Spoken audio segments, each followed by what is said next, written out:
ॐ भूर्भुवः स्वः तत्सवितुर्वरेण्यं भर्गो देवस्य धीमहि धियो यो नः प्रचोदयात्। जय श्री कृष्ण मेरे सनातनी बंधुओं। महाभारत के पिछले अंक में हम लोगों ने अध्ययन किया कि कौरव और पांडव के दो प्रमुख शिक्षक गण थे, कृपाचार्य और द्रोणाचार्य। उनका किस प्रकार से जन्म हुआ उसके बारे में हम लोगों ने अध्ययन किया। महाभारत के इस अंक में हम लोग उन्हीं द्रोणाचार्य के बारे में अध्ययन करेंगे कि किस प्रकार द्रोणाचार्य जो है अपने मित्र द्रुपद के द्वारा अपमानित होते हैं और उसके पश्चात वो फिर कौरव पांडवों के शिक्षक के रूप में वो प्रतिनियुक्त होते हैं।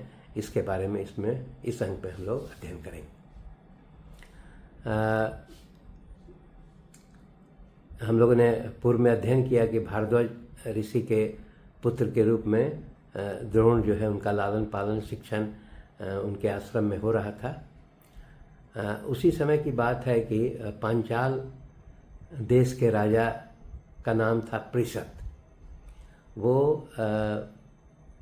भारद्वाज ऋषि के मित्र थे।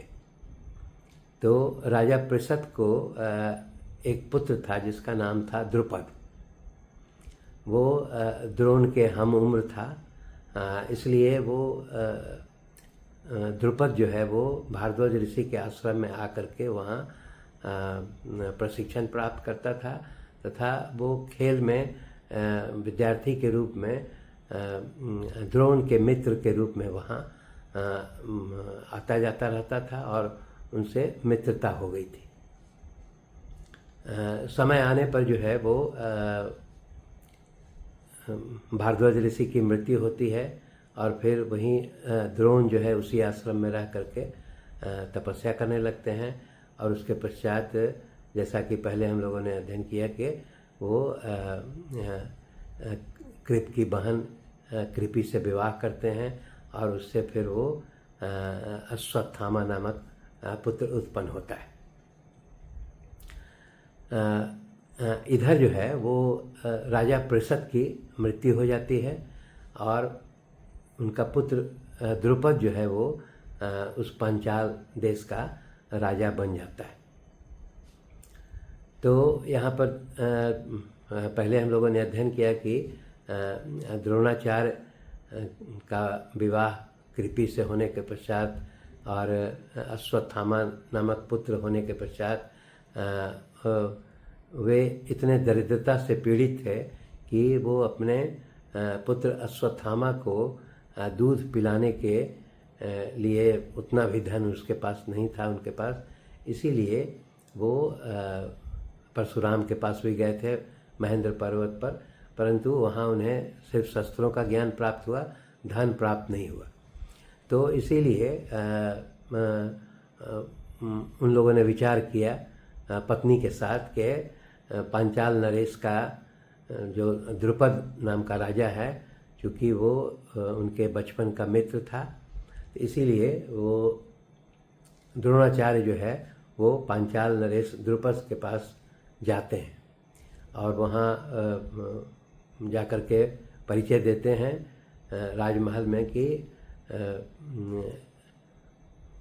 मैं जो है द्रुपद का बाल मित्र हूँ, बाल सखा हूँ, इसलिए मैं उनसे मिलना चाहता हूँ। द्रुपद उनसे मिलता है, परंतु वो द्रुपद जो है द्रोणाचार्य को बहुत अपमानित करता है। वो कहता है कि हो सकता है कि मैं बचपन में तुम्हारा बाल मित्र रहा हूँ, प्रशिक्षण के समय में मित्र रहा हूँ, लेकिन मैं अब राजा हो गया हूँ और तुम जो है एक सन्यासी हो। और वो बहुत सारी बातें बोलता है कि किसी राजा से ही मित्रता हो सकती है, क्षत्रिय से ही मित्रता हो सकती है, धनी व्यक्ति से ही मित्रता हो सकती है। तो इस प्रकार से बहुत सारी बातें कह करके वो कहता है कि कहाँ मैं राजा हूँ और तुम जो है एक दरिद्र ब्राह्मण हो, इसलिए हम में तुम में जो है कोई मित्रता नहीं हो सकती है। तो इस प्रकार जो है वो द्रुपद जो है वो द्रोण को अपमानित करता है। द्रोण जो है अपमानित होने के पश्चात काफ़ी उनको क्षोभ होता है और फिर वो वापस आ करके हस्तिनापुर में वो अपनी पत्नी के साथ, क्योंकि उनकी पत्नी कृपि थी, तो उसी कृपाचार्य के आवास में ही वो छिप के रहने लगते हैं और फिर वो प्रण करते हैं कि किस प्रकार जो है वो द्रुपद से बदला ले सकते हैं। तो इस प्रकार जब वो विचार करने लगते हैं तो इसके लिए एक प्रसंग है कि किस प्रकार वो कौरव पांडवों के प्रशिक्षक के रूप में प्रतिनियुक्त होते हैं। तो उस संबंध में दिया गया है कि वो कृपाचार्य के आवास पर रहने लगते हैं अपनी पत्नी कृपि के साथ। तो एक बार की बात है कि सभी कौरव पांडव जो है वो वन में जो है वो गिल्ली डंडा खेल रहे थे। तो गिल्ली डंडा खेल रहे थे तो उसमें इनका जो है वो गिल्ली जो है वो एक कुएं में जो है गिर जाता है। तो कुएं में जब गिर जाता है तो वो कौरव पांडव सभी वो लाचारी प्रकट करते हैं, अफसोस प्रकट करते हैं कि वो गिल्ली को कैसे निकालें। तब वहाँ पर चूँकि द्रोणाचार्य जो है वो सभी कौरव पांडवों पर नज़र रखे हुए थे, वहाँ पर वो कौरव पांडव देखते हैं कि एक जो है श्याम वर्ण का ब्राह्मण जो है वहाँ बैठा हुआ है।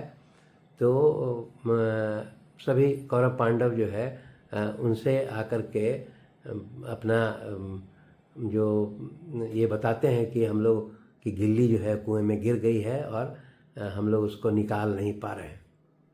इस पर द्रोणाचार्य जो है वो कहते हैं कि तुम लोग कैसे क्षत्रिय राजकुमार हो कि तुमको ये बहुत छोटा काम जो है गिल्ली को तुम लोग अपने धनुष बाण से नहीं निकाल सकते हो। तब इसमें वो द्रोणाचार्य जो है वो अपना एक्चुअली कर्तव्य दिखाते हैं कि अपना एक अंगूठी भी उसमें फेंक देते हैं और कहते हैं कि मेरे पास तो तीर धनुष नहीं है। तो उसके बाद वो उनके पास वो बताते हैं कि कुछ सीख जो है उनके पास है, उसी सीख को उखाड़ करके वो कहते हैं कि मैं इन्हीं सीखों से जो है वो तुम्हारे गिल्ली को और अंगूठी को निकाल लूँगा। और उसके पश्चात वो सीख से ही वो बना करके धनुष और तीर जो है वो एक सीख पर दूसरा सीख को मारते हैं, फिर तीसरा चौथा पांचवा सीख पर सीख मार करके और उसको कुएं से जो है उस गिल्ली और अंगूठी को निकाल देते हैं। तब सभी कौरव पांडव जो है वो इस द्रोणाचार्य के इस ज्ञान से बहुत प्रभावित होते हैं और उनसे पूछते हैं कि आप कौन हैं, आपके ऐसा ज्ञान तो हमको, शस्त्र ज्ञान हम लोग को नहीं है। तो द्रोण जो है अपना परिचय तो नहीं देते हैं, वो कहते हैं कि तुम लोग जाओ और अपने भीष्म पितामह से जो है वो मैंने जो ये कार्य किया है उसके बारे में बताओ। तब वो कौरव पांडव जाकर के भीष्म पितामह को सारी घटना के बारे में बताते हैं कि किस प्रकार एक ब्राह्मण ने जो है वो इस प्रकार सीख का तीर धनुष बना करके और कुएं से गिल्ली निकाल दिया है। तो भीष्म पितामह जो है वो समझ जाते हैं कि निश्चित तौर पर ये द्रोणाचार्य हैं। इसका अर्थ है कि उस समय तक द्रोणाचार्य का की प्रतिष्ठा जो है वो फैल गई थी, लोगों को जानकारी थी। तो भीष्म पितामह जो है वो द्रोणाचार्य को जो है फिर राजमहल में बुलाते हैं और फिर उनसे पूछते हैं। तो द्रोणाचार्य वही सारी घटना बताते हैं कि किस प्रकार से जो है वो मैंने महेंद्र पर्वत पर जा कर के और परशुराम से जो है वो विभिन्न अस्त्र शस्त्रों का ज्ञान प्राप्त किया है। लेकिन मैं और मेरी पत्नी और मेरे पुत्र हैं वो काफ़ी निर्धनता में जीवन व्यतीत हो रहा है। तो इसके कारण मैं अपने मित्र पंचाल नरेश राजा द्रुपद के यहाँ गया था, लेकिन राजा द्रुपद ने मुझे बहुत अपमानित किया है।